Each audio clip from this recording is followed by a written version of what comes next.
Hey, welcome to Recruiting Insight Podcast, where we help you connect with the most successful recruiters and hiring managers and innovators in real estate recruiting.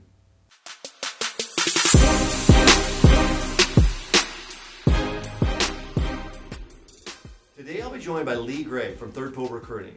While I've worked closely with Lee for many years, I occasionally just have to step back and remember some of the remarkable things that she's accomplished. She has trained and coached some of the highest performing recruiters in the real estate industry, and she's the first person I turn to when things are going haywire in any organization because I want her at my side when a recruiting system needs to be fixed and results are on the line. Lee, welcome to Recruiting Insight Podcast. Thanks for having me. Yeah. Now, we often have a dispute of how long we've been working together. I often say that we've been working together a decade, but you sometimes correct me. I do. Decade and a half.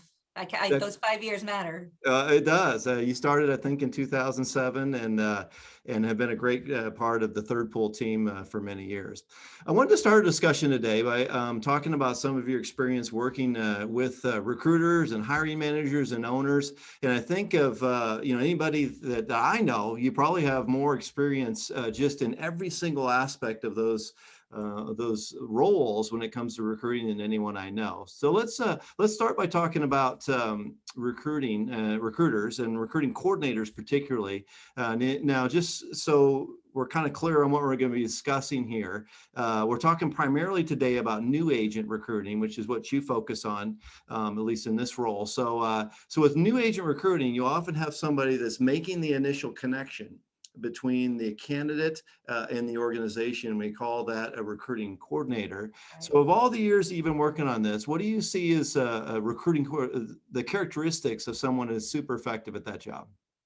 Well, first they have to want to do it.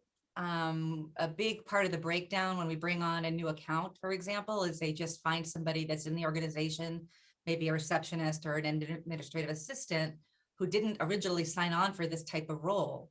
And they get into it and I train them and they don't want to talk to people or they don't want to do the work. And when you don't like what you're doing, you don't do it that well. But and the diagnosis happens in the numbers. So when I see something is floundering, then I can jump in and I usually know pretty quickly whether or not a coordinator is going to kind of make it. But they need to want to do the work, like task-oriented jobs. Okay. I always ask them, if you have a to-do list, do you get engagement crossing off something off your to-do list? And if they say, yes, I love that, I'm like, this is the job for you, because it's very routine and then the tasks are pretty repetitive. And now with the advent of texting, there's just a lot more, of that. So it's less picking up the phone and calling people at that stage in the recruiting process.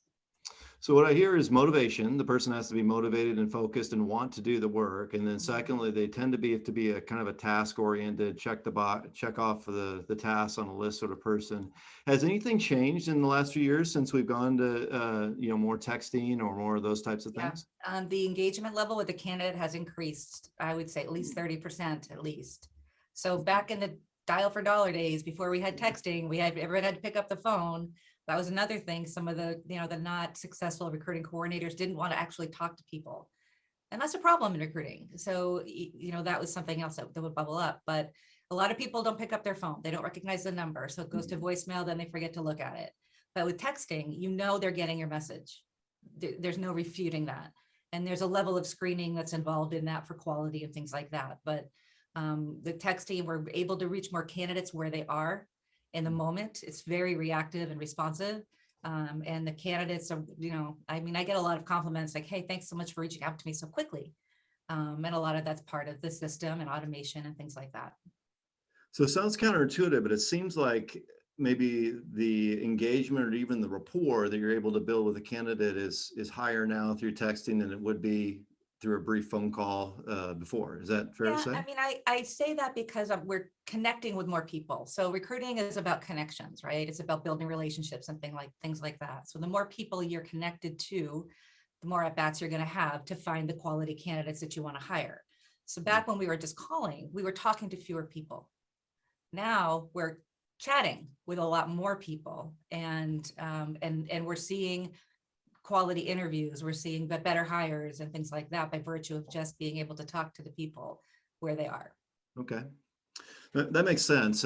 So we've always said that, it's some level or another, recruiting's a numbers game, right? So It is, you do yes. have to go through a lot of people, talk to a lot of people, connect with a lot of people, really to find the good ones. It sounds like texting and some of the other technology things that have come on the scene here in the last few years have empowered that process, not diminished it. Correct, absolutely. I mean, you think about the big corporations doing video interviews.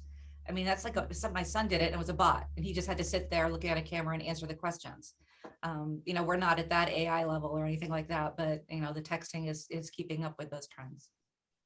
So do you feel like talking to a bot would would be worse No, or I don't think so. better? I think the texting is still personal, right? So Yeah. once they respond to a text with answer a question we ask them, then the person's involved. It's like back and forth with them.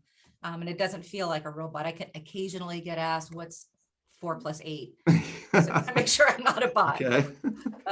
But that's very rare. Yeah. But yeah, it's still very personal. Yeah. Yeah. And I think texting is, I mean, I think we all text to our friends and loved ones and others, and isn't like we're not communicating with them. We actually are communicating quite Yeah. thoroughly or in an in-depth way often. So, well, let's switch gears a little bit and talk about hiring managers. So we have the recruiting coordinator. This is the first connection that someone makes from, to the prospect, to the organization. That's kind of their first point of entry. At some point they need to come, that prospect, of course, needs to connect to a hiring manager. And that connection usually is an interview. Could be an interview, an online interview, a Zoom interview, something like that. Or it could, of course, be an in-person interview. So what do you notice for hiring manager? What are some of the characteristics of the best hiring managers that you've ever worked Well, with? again, they have to want to talk to people. And I know, one of the things we did a poll, I don't know how many years ago, of hiring managers, and they wear 5 hats, deal doctoring, coaching, training, putting out fires, and recruiting. And recruiting was by far the least favorite thing that they wanted to do. Real estate recruiting, if you're doing new agent recruiting, it's a longer pipeline. That's not a quick hire. It's not immediate gratification. So there needs to be some more work in nurturing and relationship building that goes into that recruiting strategy. Mhm. So the people that actually, and I call it intentional attention, just Mhm. making sure you're staying in touch with them periodically, checking in on them, maybe inviting them to come into sales meetings, or just kind of, I have this liaison. If you want to hire somebody in a new agent perspective, treat them like they're hired. Give them as many opportunities to get involved in your culture as you can. Just by doing that alone, you're building that rapport, and the success will happen with the hire versus them going to a competitor. Okay, so this is something I think that our viewers could really take away from, and I don't see a lot of hiring managers that kind of look at recruiting, especially new agent recruiting, Right. this way. That I'm going to engage someone as if they're already working for me, as if they're hired. Is that what you're saying? Yep, absolutely. In fact, we have an account in Colorado, and they have about 40 classes that are practical classes. They don't go towards state required hours. They're very practical, and and their agents take these classes and they welcome people that are in school.